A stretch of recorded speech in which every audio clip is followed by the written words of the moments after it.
Gaza and Jerusalem. CNN. Israel-led densely populated Jabalya refugee camp in northern Gaza for the second time in 2 days.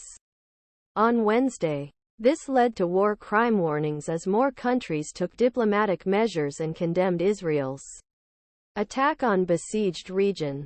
Israeli airstrikes also hit the area around Al-Quds Hospital in Gaza City, where doctors say up to 14,000 displaced people are housed. According to the hospital director, Dr. Bashar Murad told CNN by phone that the strikes, which started on Wednesday evening, continued until Thursday morning, and we are getting closer to the hospital. More civilians are expected to leave Gaza on Thursday, a day after injured Palestinians and hundreds of foreign nationals crossed from Gaza into Egypt through the Rafah border crossing in the first approved exodus in weeks. Wael Abu Umar, Palestinian official at the Rafah crossing, told CNN that 400 foreign nationals and 60 other injured people would leave area without specifying their nationalities. CNN spoke with 6 Americans who crossed the border on Thursday. In statement made by Egyptian Ministry of Foreign Affairs, it was stated that Egypt is preparing to facilitate evacuation of approximately 7,000 foreign citizens from more than 60 countries in Gaza through Rafah Gate.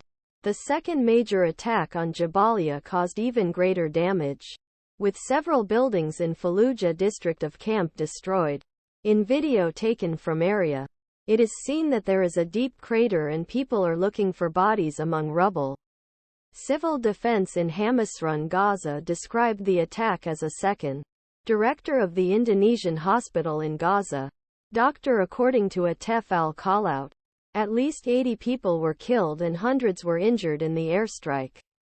He told CNN that more bodies were pulled from the rubble and that the majority of those killed were women and children. The Israel Defense Forces said Wednesday's attack targeted the Hamas command and control complex and eliminated Hamas terrorists based on precise intelligence. Hamas deliberately endangers Gaza civilians by deliberately building its terrorist infrastructure under, around and inside civilian buildings, the IDF said in a statement.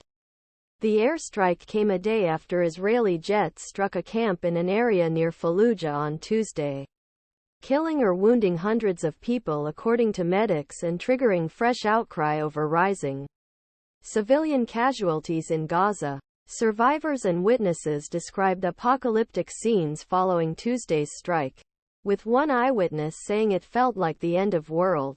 A man sits on rubble as Palestinians conduct a search and rescue operation after the second bombardment of Jabalya refugee camp in Gaza City on November 1.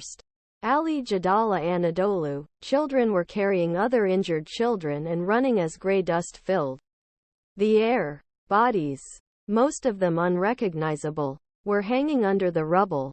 Some were bleeding. Some were burned, Mohammed Al-Aswad told CNN by phone. The IDF said that